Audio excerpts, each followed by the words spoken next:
दोन उदाहरण तुमच्या समोर ठेवतो, आपला शेवट कसा गोड व्हावा म्हणून दोन उदाहरण ठेवतो, लक्ष द्या.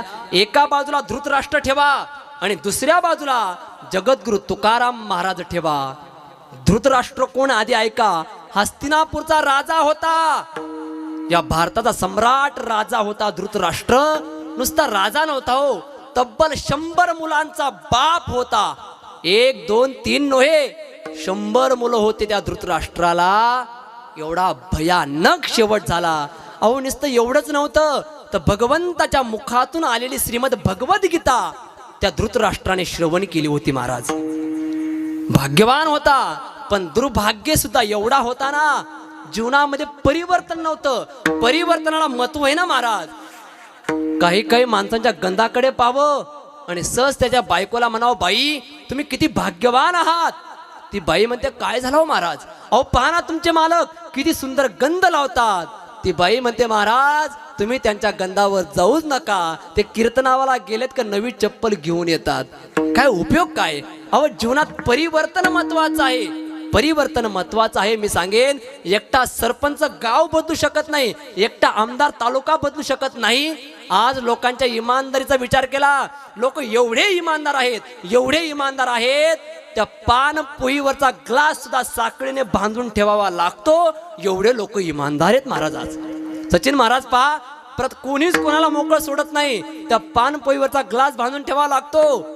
तो मेडिकलवाला कातर बांधून ठेवतो, दुकानदार पेन बांधून ठेवतो, बँकवाला स्टॅपलर बांधून ठेवतो, पुरी तोंड बांधून ठेवतात, बायका नवऱ्याला बांधून ठेवतात. कोणीच कोण मोकळं सोडत नाही. एवढं भयानक वातावरण आहे. म्हणून जीवनामध्ये परिवर्तन महत्वाचं आहे. आणि जर परिवर्तन नसेल तर उपयोग काय. तसं धृतराष्ट्राच्या जीवनामध्ये परिवर्तन नव्हतं महाराज. सांगेन मी, ऐका. कौरव पांडवांचं युद्ध झालं ना, संपूर्ण कौरव सेना मारल्या गेली, 100 मुलंही मारल्या गेली, कोणी शिल्लक. असं कधी ऐकलं का बाबा तुम्ही. एखाद्या धृतराष्ट्राचं मुलाचं नाव पानटपरीला सुद्धा नाहीये.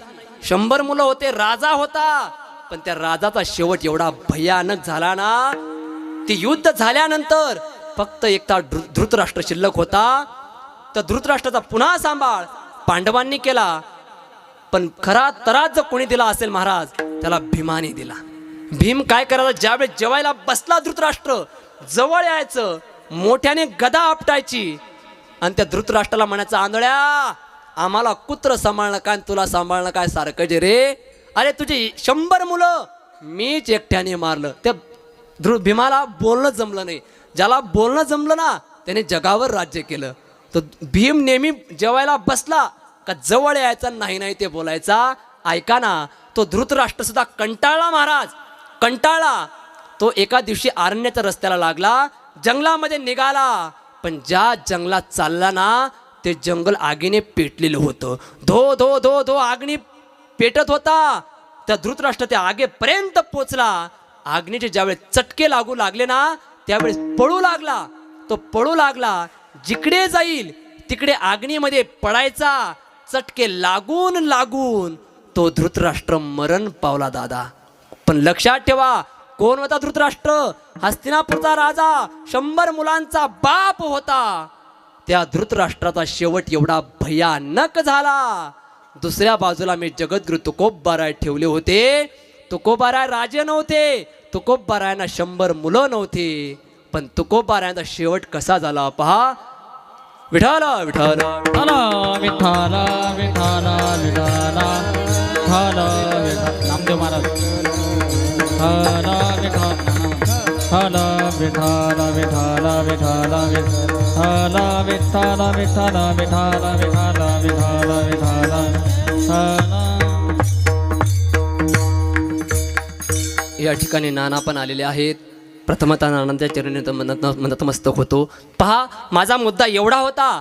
मी धृतराष्ट्राचा शेवट सांगितला, दुसऱ्या बाजूला तुकोबारायांचा शेवट सांगायचा आहे. पहा, तुकोबाराय राजे नव्हते, तुकोबारायांना 100 मुलं नव्हते. सर्वसामान्य एका कुणब्याच्या घरात तुकोबाराय जन्माला आलेले होते. पण पहा ना, तुकोबारायांचा शेवट कसा गोड झाला. अरे तुकोबारायांनी उठावं, भजन करावं, भंडारा भामचंद्र घोराडेश्वरावर जावं, महाराजांनी सारखं भजन करावं. मी तर सांगेल नाना, पहा, समाज जो भजन करत असेल, समाज त्याला नेहमी त्रास देतो. भजन करण्याला लोक त्रास देतात. तुकोबारायांना नाही त्या लोकांनी त्रास दिला. किती त्रास दिला महाराजांना पहा. तुकोबारायांची म्हैस मंबाजी बुवांच्या शेतामध्ये गेली. त्या मंबाजी बुवाने तुकोबारायांना काट्याच्या काठीने मारलं. महाराज काट्याच्या काठीने मारलं. सायंकाळची वेळ झाली. तुकोबाराय कीर्तनासाठी उभे राहिले. मंबाजी बुवा दिसत नाही म्हणून तुकोबाराय पुन्हा मंबाजी बुवाच्या घरी जातात आणि मंबाजी बुवाला आवाज देतात. ओ मंबाजी बुवा, अहो तुम्ही कीर्तनासाठी नाहीत, माझं मन नाही लागत हो, चला मंबाजी बुवा. मंबाजी बुवा म्हणतात, अरे सकाळी मी तुकोबारायांना एखाद्या गुराढोराला मारा असं मारलं काट्याच्या काठीने, पण तरी तुकोबाराय मला बोलवण्यासाठी आले. तुकोबाराय म्हणतात, तुम्ही मला मारलं ना, तुमचे हात पाय दुखत असतील, तुमचे हात पाय दाबून देतो. अरे समाजाने महाराजांनी भजन करावं, लोकांनी त्रास द्यावा. किती त्रास दिला माहिती आहे. महाराजांचे 14 टाळकरी होते. त्या 14 टाळकऱ्यांपैकी एक शोभा कासार समाजाचे एक टाळकरी होते. आता शोभा कासाराने उठावं, रोज महाराजांसोबत भजनासाठी जावं, कीर्तनासाठी जावं रोजच्या रोज. पण शोभा कासाराची पत्नी म्हणते, माझा नवरा जर बिघडला असेल तर तुकाराम महाराजांनी बिघडवला म्हणायची. सर्वांनाच परमार्थ आवडतो असं नाहीये, पण त्या शोभा कासारांना समजून सांगितलं, पण ऐकत नाही शोभा कासार. म्हणून त्या शोभा कासाराच्या पत्नीने काय केलं महाराज, एके दिवशी चुलीवर पाणी ठेवलं. दिवाळीसारखा पर्व जवळ आलेला होता आणि शोभा कासारांना सांगितलं, ओ तुम्ही ज्यांच्यासोबत टाळ वाजवण्यासाठी जाता ना, त्यांना आपल्या घरी आंघोळ करण्यासाठी घेऊन या. शोभा कासारांच्या मनात काहीच नव्हतं, काय या बाईच्या मनात माहिती नाही. शोभा कासार गेले, तुकोबारायांना म्हणतात, महाराज चला आमच्या घरी आंघोळ करण्यासाठी. तुकोबारायांची अवस्था होती, असो व्हायचा कोठे आठवची नाही देहीच विधी भूगदशा, अशी तुकोबारायांची अवस्था होती. तुकोबाराय आले, आंघोळ करण्यासाठी बसले. त्या बाईने चुलीवर पाणी ठेवलेलं होतं, धो धो धो धो पाणी उकळत होतं. ते गरम पाणी घेतलं आणि तुकोबारायांच्या अंगावरती ते पाणी फेकून दिलं. तुकोबाराय आई ग म्हटले नाही, बाबा म्हटले नाही, तर तुकोबारायांनी भगवंत जळ माझी काया लागला गुणवा, जळ माझी काया लागला गुणवा, जळ माझी काया लागला वनवा, जळ माझी काया लागला वनवा. धावरे केशवा माय बापा, माय बापा धावरे, धावरे केशवा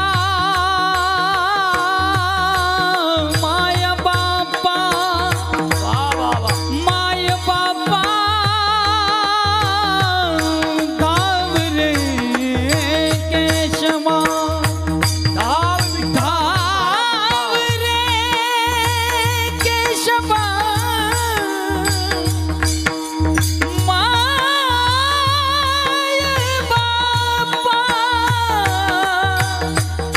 माय बापा, माय बापा धावरे केशवा माय बापा, धावरे केशवा माय बापा, जळ माझी काया लागला गुणवा, जळ माझी काया लागला गुणवा. तुकोबाराय म्हणतात, धाव रे पांडुरंगा, माझी काया अतिशय जळते. भगवान परमात्म्याने तुकोबारायांच्या अंगाची दाहकता शांत केली. पण पहा समाजाने किती त्रास द्यावा, एवढा त्रास दिला. अरे महाराजांवर गावातला पाटील सुद्धा कोपला होता. महाराज म्हणतात ना, हे कोपला पाटील गावीचे हे लोक, आता मजबीक कोण घाली. महाराज महाराजांवर गावातला पाटील कोपला शोभा कासाराच्या पत्नीने अंगावर गरम पाणी फेकावं एवढा समाजाने त्रास द्यावा महाराजांना. तुकोबाराय सुद्धा कंटाळले या समाजाच्या त्रासाला. तुकोबाराय म्हणतात आता मला इथे राहायचं नाहीये, इथे राहायचं नाही, मला सुद्धा माझ्या माहेराला जायचं आहे. मी सांगेन एखाद्या मुलीला जर सासरी त्रास होत असेल तिला कुठली आठवण येते हो? माहेराची. त्याचप्रमाणे तुकोबाराय सुद्धा म्हणतात आता मला माझ्या माहेराला जायचं आहे. आपुल्या माहेरा जाईन मी आता, निरोपया संता हाती आला. तुकोबाराने सनकादिकांपाशी निरोप पाठवला. तुम्ही सनकादिक संत मनविता कृपावर्त, एवढा करा उपकार सांगा देवा नमस्कार. सनकादिकांपाशी निरोप पाठवला आणि स्वतः भगवान परमात्मा वैकुंठ विमान घेऊन देहू गावामध्ये महाराज आले. देहू गावात आले. आल्यानंतर तुकोबारांना म्हणतात ओ तुकोबा चला आम्ही तुम्हाला घेऊन जाण्यासाठी आलेलो आहोत, चला महाराज. पण तुकोबाराय म्हणतात ना भगवंताला सांगितलं देवा थांबा माझ्या गावातलं कोण कोण येतं मी पाहून येतो. तुकोबाराय प्रत्येकाकडे गेले आणि प्रत्येकाला सांगत होते अरे मी वैकुंठाला चाललो, चला माझ्यासोबत. गावातल्या सरपंचाकडे गेले. सरपंच साहेब मी वैकुंठाला चाललो, येता का माझ्या बरोबर? सरपंच म्हटला महाराज तुम्ही जावा, जेवढ्या दिवस राहायचं असेल तेवढ्या दिवस राहा. कोणीही झालं नाही. तुकोबारांना वाटलं अरे कोणी येत नाही म्हणून तुकोबांना घरी आले. आणि घरी जिजाऊ मासाहेबांना तुकोबाराय म्हणतात अगं आवले मी वैकुंठाला चाललो, तू येते का माझ्या बरोबर, माझ्यासोबत येते का? त्यावेळेस जिजाऊ मासाहेब म्हणतात महाराज तुम्ही जावा, जेवढ्या दिवस राहायचं असेल तेवढ्या दिवस राहा आणि पुन्हा येऊन लागा. कोणीही झालं नाही. म्हणून तुकोबाराय म्हणतात अरे तुम्ही येऊ नका पण मला वाट लावायचं चला, पुढं पण सोडण्यासाठी चला. सर्व समाज महाराजांना सोडण्याकरता निघाले. आणि ज्या वेळेस जातो तुम्ही कृपा असू द्यावी, आम्ही जातो तुम्ही कृपा असू द्यावी, सगळा सांगावी विनंती माझी, विनंती माझी, विनंती माझी, विनंती माझी. आम्ही जातो तुम्ही कृपा असू द्यावी, आम्ही जातो तुम्ही कृपा असू द्यावी, सगळा सांगावी विनंती माझी, विनंती माझी, सगळा सांगावी विनंती माझी, विनंती माझी. सर्व समाज महाराजांना सोडण्याकरता आले आणि येवण्या देवाने तयार केल्या. पण देवाला माहिती होता रे याच्यापैकी माझं भजन करणारं कोणीच नाहीये. म्हणून देवाने अजून एक येवणी तयार केली. त्या येवणीचं नाव आहे मानोस. पण देवाला काय माहिती होता रे याला भजनासाठी जन्माला घातलं, याने भोजनावारी वाया घेतला काय उपयोग आहे? कबीर महाराज म्हणतात ना औटात का मानव देह अल्लाने तुझ दिया, खाया पिया सुख से सोया नाहक जमाना को, कमल मुख राम भजन को दिया, कमल मुख राम भजन को दिया.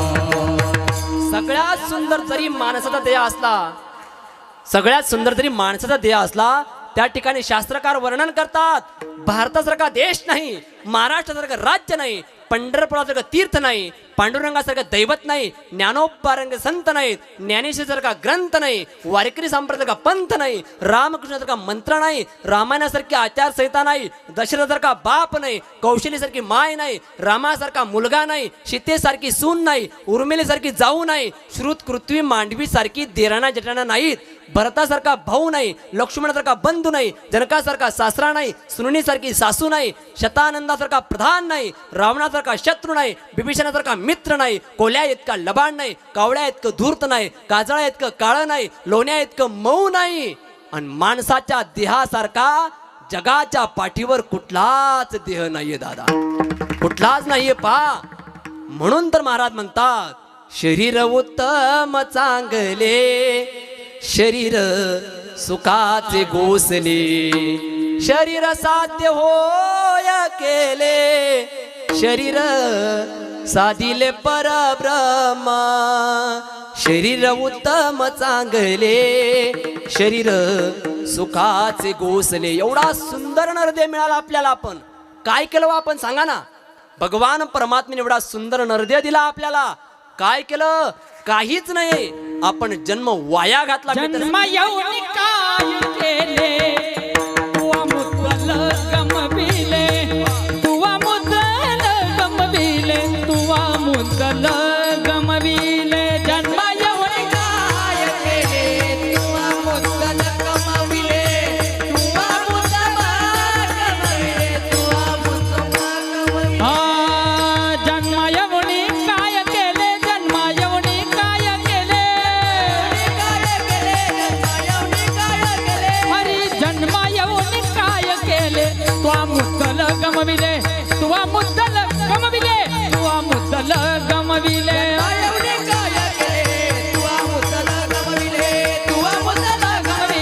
तुवा मुद्दल गमविले. जन्मा येऊन या काय केले नाही का. काय केलं जन्माला येऊन. तुकडोजी महाराज तर म्हणतात अरे काहीच केलं नाही, तू जन्माला वाया घातला, जन्म वाया घातला म्हणतात तुकडोजी महाराज. तुकडोजी महाराज म्हणतात ना, क्या किया क्या किया क्या किया रे, तूने जीवन गमा दिया, तूने जीवन गमा दिया, क्या किया रे. जिसे पाना था उसको तो खो दिया, जिसे पाना था उसको तो खो दिया,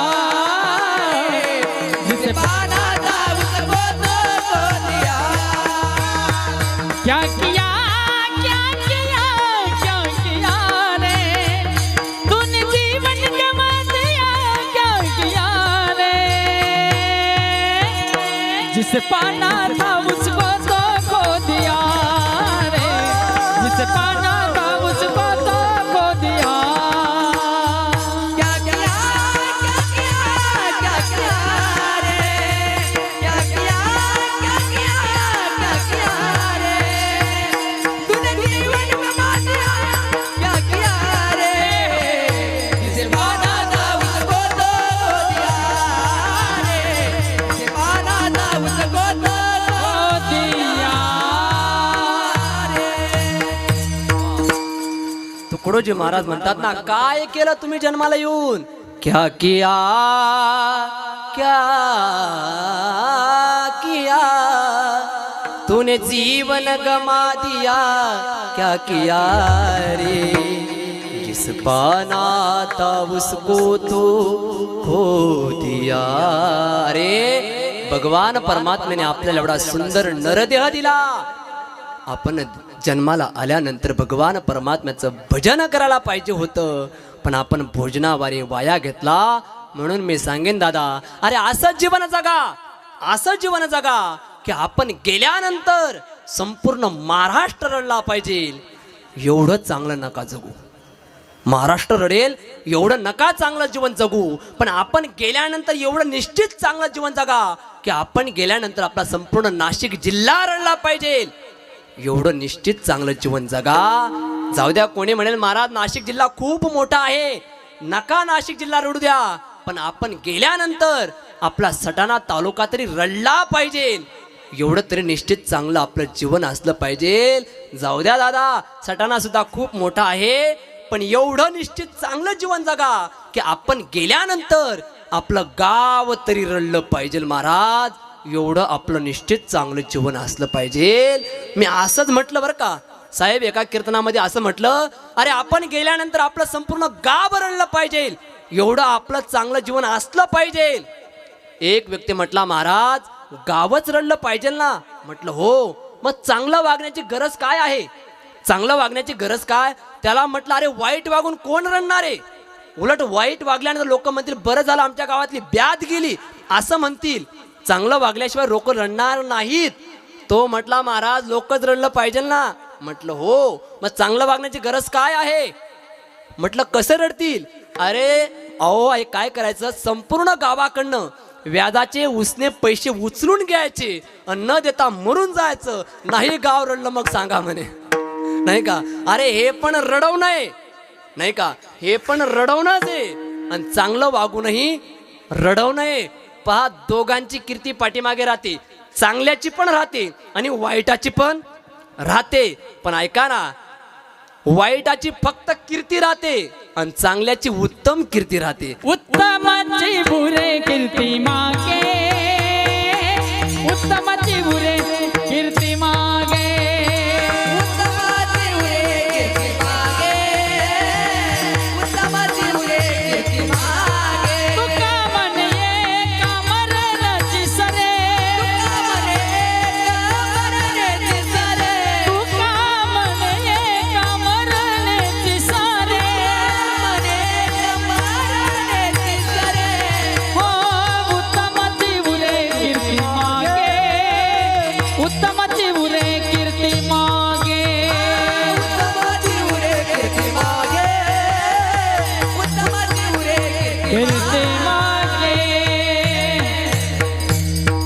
म्हणून उत्तम कीर्तीला महत्व आहे, नुसतं कीर्तीला महत्व नाहीये. मी सांगत होतो असं जीवन जगा.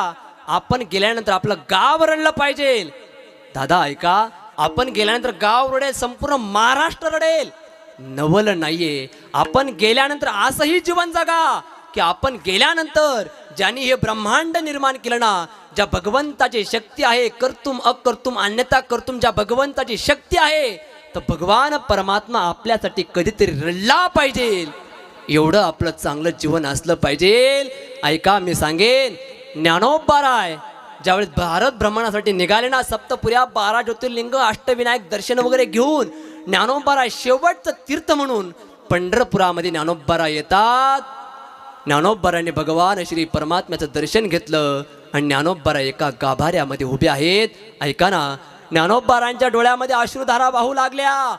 भगवान परमात्म्याने ज्ञानोबारांना विचारलं, ज्ञाना का डोळ्यामध्ये अश्रू आहेत का? त्यावेळेस ज्ञानोबाराय म्हणतात, देवा आता दिसू नये जना, ऐसे करा नारायणा. देवा असं वाटतं तुझ्या पायाजवळ समाधी घ्यावी देवा, असं वाटतं. त्यावेळेस स्वतः भगवान परमात्मा म्हणतात, नाही ज्ञाना, इथे नाही घ्यायची, अलंकापूरला घ्यायची. पहा, पंढरपूरचा एकादशी, द्वादशी, त्रयोदशी, चतुर्थी, पौर्णिमेचा काला झाला आणि माघारी निघालेल्या वारकऱ्याला भगवान परमात्म्याने सांगितलं, वारकऱ्यांना ऐका, आपल्याला ज्ञानोबारायांना समाधिस्थ करण्यासाठी जायचं आहे, समाधिस्थ करण्यासाठी जायचं आहे. म्हटल्याबरोबर सर्व वारकऱ्यांनी ऐकलं. वारकऱ्यांचं मन कासावीस झालं. महाराज म्हणतात ना, हे नामा मन संत कासावीस झाले, लावी ती पदरा डोळ्यासी.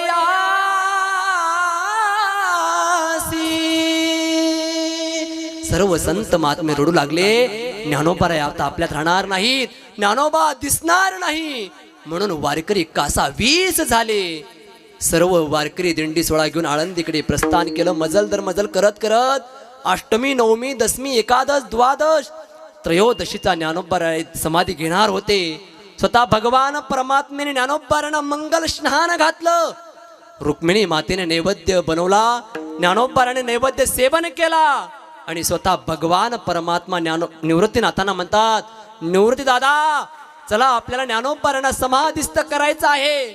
म्हणून स्वतः भगवान परमात्म्याने ज्ञानोबारायांच्या एका हाताला धरलं आणि निवृत्तीनाथाने एका हाताला धरलं आणि ज्ञानोबारांना समाधीच्या विवरणाकडे घेऊन निघाले. महाराज म्हणतात ना, देव निवृत्तीयाने धरिले दोन्ही कार, देव निवृत्तीया. हास वेगळा आणि प्रयत्न वेगळे असतात. एखादी गोष्ट मिळो अथवा ना मिळो त्याला म्हटलं जातं प्रयत्न, पण अट्टहास तसा नाही. मी मिळवल्याशिवाय राहणारच नाही, त्याला म्हणतात अट्टहास.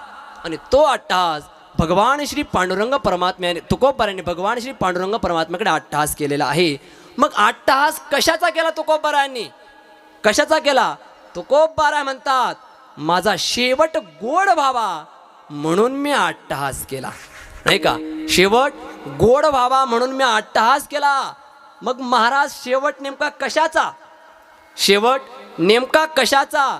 जन्म मरणाचा का साधनेचा का आयुष्याचा? हो, शेवट नेमका कशाचा महाराजांना सांगायचा आहे. पहा, जन्म मरणाचा शेवट होत नाहीये. अरे आपण आत्ता मेलोत म्हणजे पुन्हा जन्म नाही असं नाही, पुन्हा लगेच जन्म आहेच. मरण म्हणजे माणसाच्या जन्माचा शेवट नाही. सचिन महाराज पहा, सुभाषितकार म्हणतात ना, पुनरपि जननम पुनरपि मरणम पुनरपि जननी जठरे शयनम यह संस्तारे खलो दुस्तरे कृपया पहारे पहा मुरारे भज गोविंदम भज गोविंदम भज गोविंदम मूढमती, नाही का? मरण हा माणसाच्या जन्माचा शेवट नाहीये. माणूस याच्या आधी कितीतरी वेळ जन्माला आलेला. वेळा जन्म यावे किती भावे भजी, किती भावे भजित भजित, किती भावे भजित. किती वेळा जन्म यावे, किती व्हावे पतिता, किती व्हावे पतिता, किती व्हावे पतिता. तुकोबाराय म्हणतात ना, किती वेळा जन्म यावे आणि किती व्हावे फजित. माणूस कितीतरी वेळेस जन्माला आलेला आहे, कितीतरी वेळेस मरावं लागणार आहे. म्हणजे मरण हा माणसाच्या जीवनाचा शेवट नाहीये. पहा, मी सांगेल, ज्ञानोबाराय म्हणतात ना, जैसे जीर्ण वस्त्र सांडीचे मग नूतन वेडीचे तैसे देहांतराते स्वीकारिती.